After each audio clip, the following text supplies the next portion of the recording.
So a correction to the Alert Carolina will be sent out shortly, but the one that you may have received right now is incorrect. So just tomorrow? Just tomorrow, yeah, as of now.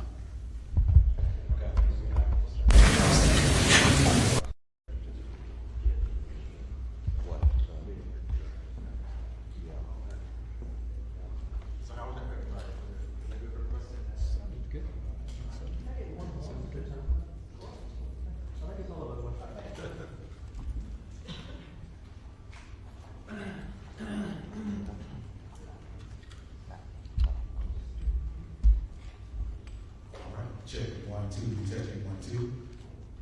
Testing 1 2, check 1 2. Could I get 1 2, check 1 2. cool? Thank you.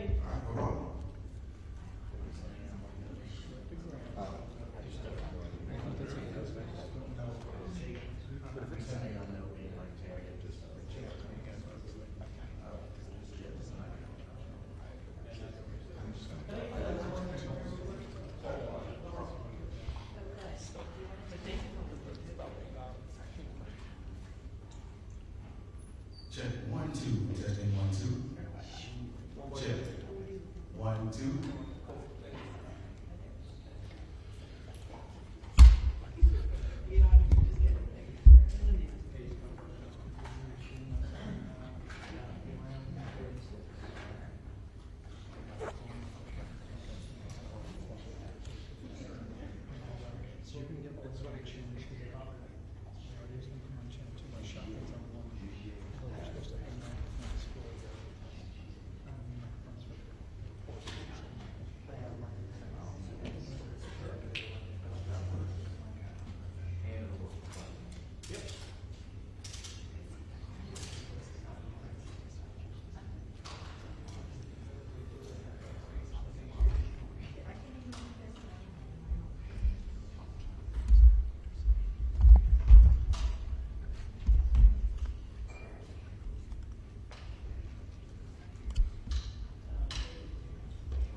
Okay, hello everyone, and thank you for your patience as law enforcement continues to work through this investigation. UNC Police issued a press release earlier today with information about the investigation that you all should have received. I'm Kevin Best, Senior Director of Media Relations at UNC Chapel Hill. We're again joined here today by University of North Carolina Chancellor Kevin Guskowitz, UNC Chief of Police Brian James, Chapel Hill Police Chief Salisa Leahy, Orange County Sheriff Charles Blackwood, Orange County District Attorney Jeff Neiman, and Assistant Special Agent in Charge Beth Bogus of the FBI. I'm now going to turn it over to Kevin Guskowitz, Chancellor at UNC. Thank you all for being here this afternoon as we provide updates to you regarding the shooting on our campus yesterday afternoon.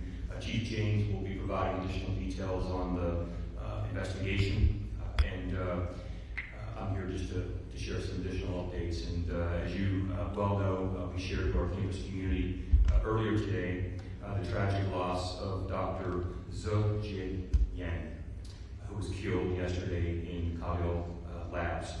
Dr. Yen was an associate professor in the Department of Applied Physical Sciences in the College of Arts and Sciences. He joined our faculty in July 2019. He was a beloved colleague, mentor, and a friend to so many on our campus, and a father to 2 young children. My leadership team and I have met with his colleagues in the Department of Applied Physical Sciences and Chemistry to express our condolences. We've also had the opportunity to meet with members of Dr. Yen's family, and we're doing everything that we can do to not only express our condolences, but certainly to assist them as they endure this terrible loss. I hope that you'll join me in praying for their loved ones as they are certainly hurting at this time. In honor of Dr. Yen's memory, we will ring the bell tower here on campus tomorrow at 1:02. And a moment of silence during this time is what we're asking of everyone on our campus. We've shared resources for the people affected by this traumatic event, and we'll continue to share updates on unc.edu and through Alert Carolina. We will not have classes tomorrow, so that our community can continue the healing process and have access to the many resources that we're providing to the campus community. We will return to classes in normal operations beginning on Thursday of this week. Over the past 24 hours, I've been grateful for the countless ways in which our community has come together. I've spoken with faculty and students who sat together through the lockdown yesterday.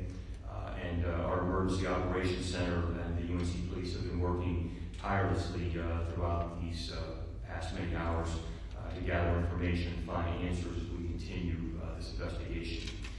Together, our faculty, staff, and students follow the protocols that we've put in place and work together to ensure each other's safety in accordance with our emergency management policy and our Carolina Ready campus preparedness program, something that, again, we've worked hard to put in place over the past few years.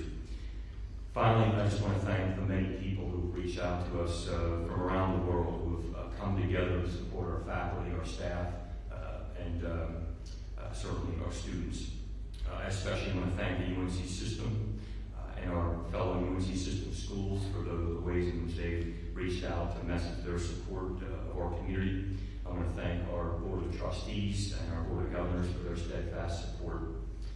In this time of profound sadness, I'm grateful for the strength of our Tar Heel community. And I urge us to continue to build and strengthen our community together. I want to thank you for all that you're doing, and now I'm going to turn it over to Chief James for an update on the investigation. I will be happy to take some questions.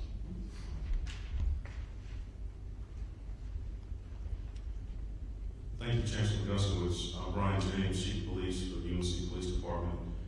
I want to start by offering my condolences to the family of Professor Tailei Qi, the victim in yesterday's shooting. We are deeply saddened by the loss of one of our Carolina community members. On behalf of all UNC Police, I extend my deepest condolences to Professor Qin's family. You will continue to be in our thoughts and prayers. Here are the updates we have to share from yesterday's shooting. The suspected shooter is Tailei Qi, a graduate student at the university. He is being held without bail at the Orange County Jail. Through the investigation in the last 24 hours, we have determined that the victim and suspect knew each other, and the suspect went directly to the victim and then left Tailei Labs. Right now, the suspect is facing felony charges of first-degree murder and possession of a firearm on educational property. His first appearance was earlier today at 2 p.m. He is being held without bond. Additional charges may be added as the investigation continues. The suspect was arrested yesterday by our partners at the Town of Chapel Hill Police Department on Williams Circle in Chapel Hill. The suspect's car was located on campus and has been impounded and is being processed by the FBI's evidence response team. The firearm used in yesterday's shooting has not been recovered. We continue a thorough search for the firearm and any additional evidence. FBI Victim Services has been providing services to the victim's family and identified witnesses. At this time, it is still too early to establish a definitive motive. This will be something that we will continue to determine throughout the course of the investigation. Tailei Labs will be closed as the investigation continues. We are increasing visibility of our law enforcement officers on campus, especially during peak times of the day, to provide reassurance to our If anyone has any additional information regarding this case, we ask that you please contact the UNC Police Department at 919-962-8100. That's 919-962-8100. I again would like to thank all of our partners that assisted all the first responders yesterday, and we are forever grateful, and we will continue to do everything that we can to ensure the safety of our UNC community. Turn it back over to Kevin. Okay, like yesterday, we'll have time for a limited number of questions. If you have a question, please raise your hand. We're going to get a wireless mic to you. Please identify yourself, the media outlet, and ask your question. We'll go first here on the bracket. Hi there, Aaron Thomas here with WRO News. I had a question about the shooting at Cotto Labs. Were there any other people in the room? And secondly, were there any previous threats between Yin and Qi? Not prepared to speak on if there was anyone else in the room, but we do know that the building was occupied by a number of people at the time of the incident. As far as any kind of conversation that happened between the victim and suspect, we are still working to determine what that may have been. So that's still under investigation. Next question up front row. Left. Hi, Julia Ainsley with NBC News. What can you tell us about the relationship between the student and the professor? Were they currently in a class together, and did this happen in a classroom? We are still exploring the relationship between the professor as well as the suspect.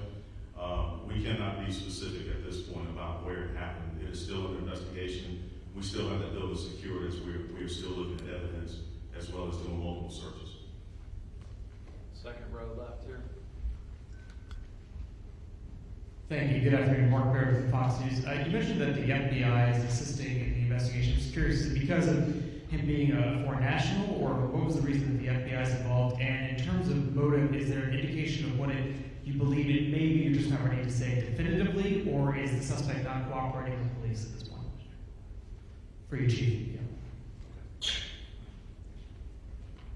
We had a number of agencies that responded to the university literally within minutes. The FBI was one of those agencies. They willingly lent their resources to us, especially in the area of response and also evidence collection. Their organization is top-notch, second to none, and so they offer that resource, and we gladly accepted it. What was your other question? If you could repeat that.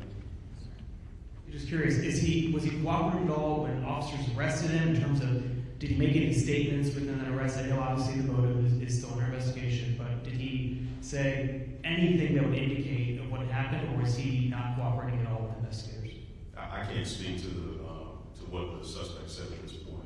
We are still unraveling all the information we have, so I'm not prepared to speak on that. Second row here. Right. Hi, I'm Corey Dean with the News and Observer. This would be either for Chancellor Guskowitz or Chief James. Could you talk about how students and faculty are prepared for situations like this? I've talked to a lot of students today who say they knew what to do because they've grown up with having these issues, but they felt like they weren't given a lot of information from the university. I'm just wondering if you could talk about how information for situations like this should be or is disseminated to students and faculty.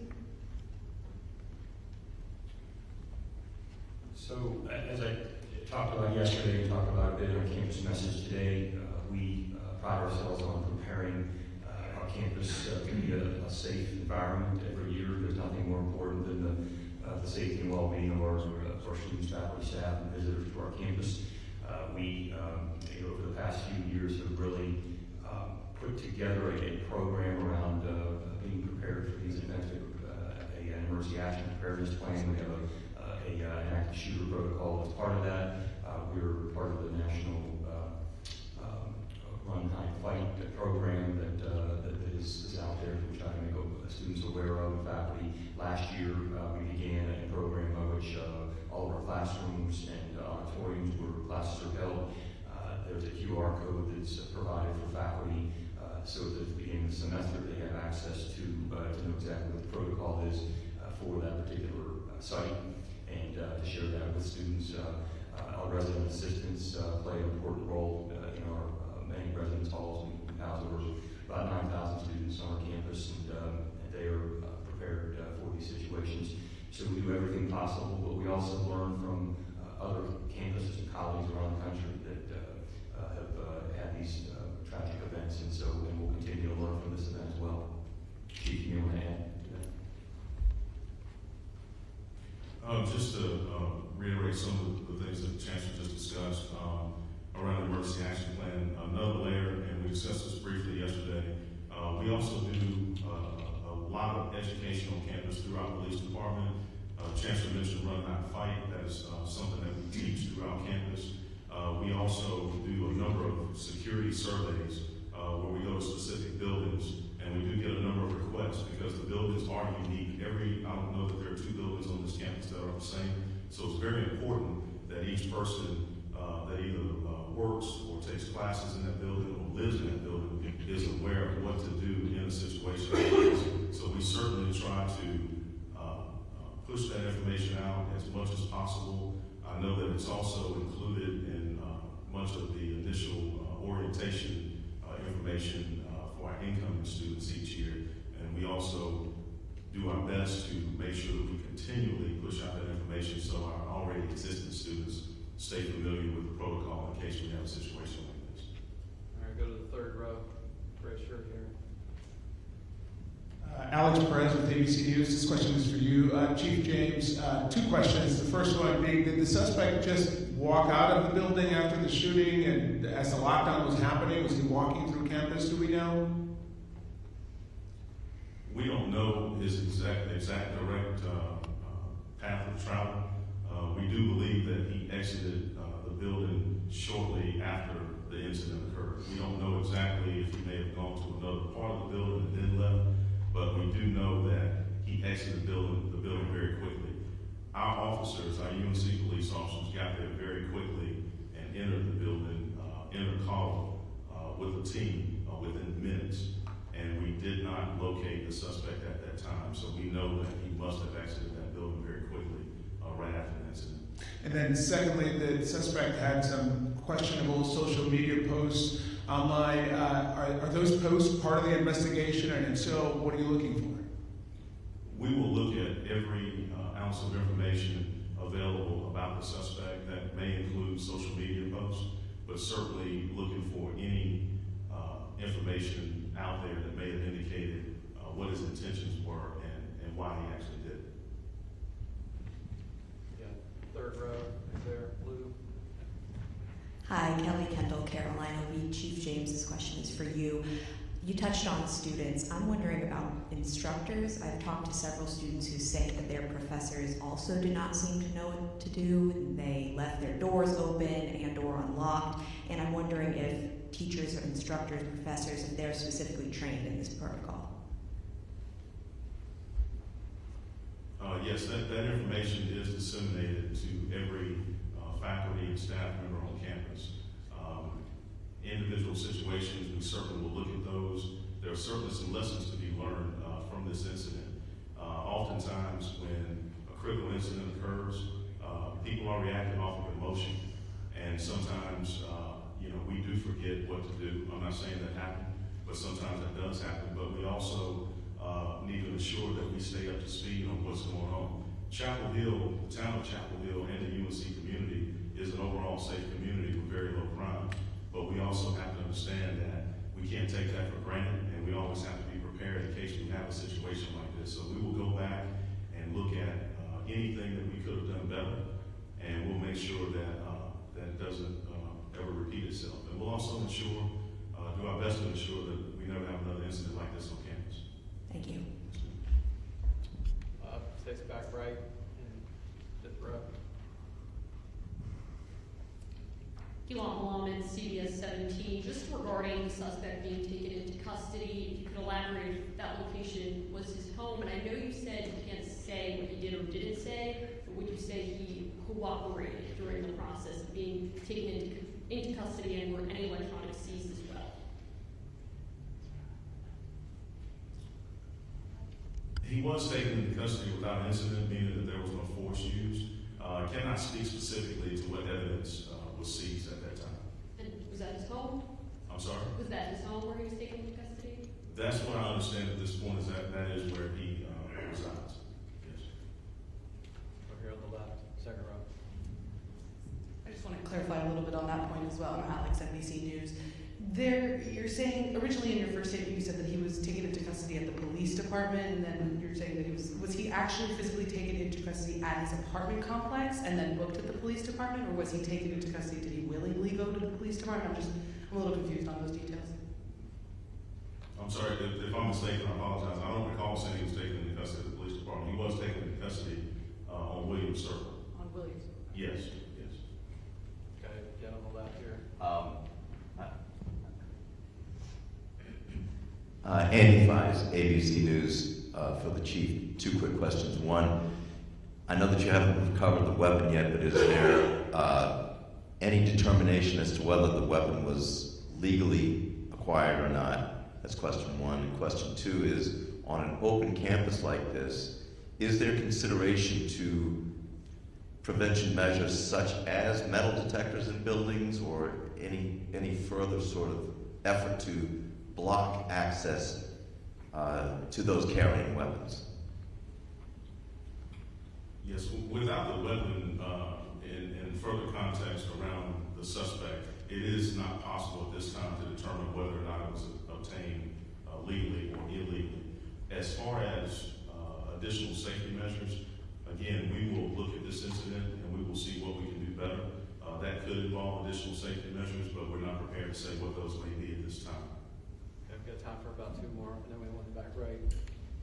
Chief this is Josh Chapin, ABC 11. I want to clarify about how he was taken into custody, because my understanding was that Williams Circle, at least from talking to eyewitnesses and talking to neighbors, was not where he lived. Perhaps you could shed some light on whether he was maybe headed home and he was trying to get away from law enforcement, and maybe ditched the gun somewhere, because the neighbors out there told us that is not where he lived. Okay, that, as far to my knowledge, that information from the neighbors is not accurate. We have identified his residence. Okay. And we are still looking at that location as part of the investigation.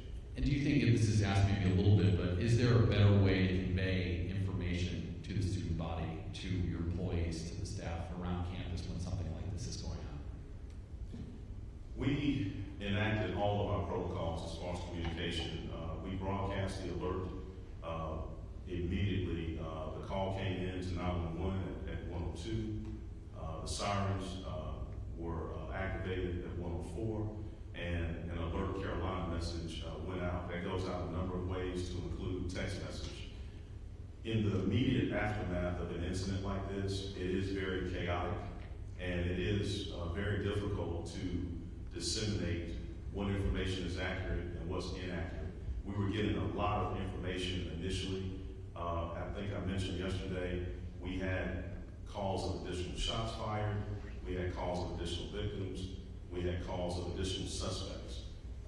None of that information was true once we were able to vet it. But certainly we will go back and we will look at how the information was disseminated. If there's any way that we can improve upon it, we certainly will. But everything that we had laid out in protocol as far as how we push out that information to our student body, that was done. But if there's a better way to do it, we will certainly work to find out what that is. All right, take our last question here in the back right.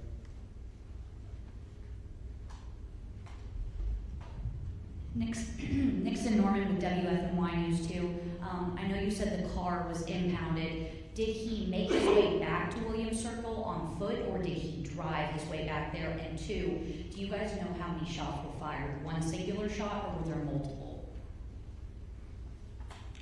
By all indications, the car was driven to campus sometime yesterday morning, and the car was still in place, and he was located on foot on Williams Circle. So at this point, we believe, unless we gather additional information, that he left on foot headed towards Williams Circle. We cannot say how many shots were fired at this point. As more information comes out and evidence is collected, that information may be available, but we don't know at this time.